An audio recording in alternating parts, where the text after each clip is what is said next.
వాణ్ణి చంపాలి. ఈ ప్రపంచంలో నీకేదంటే భయం?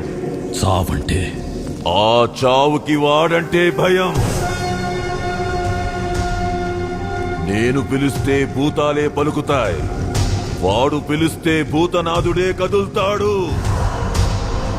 అలాంటి వాడు నాకెందుకు ఎదురొచ్చాడు? ఆడు పుట్టిందే నీకోసం, ఆయుధం పట్టిందే నీకోసం, ఇక్కడ అడుగు పెట్టిందే నీకోసం. ఆ శివుడే శిశువు రూపంలో ఆడిన ఆట సామి.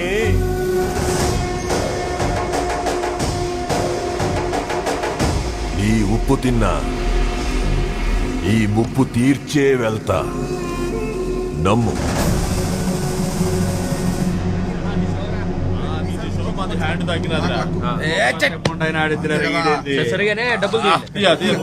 అయ్యా, దైవాన్ని పీకేసి జూదం ఆడడం తప్ప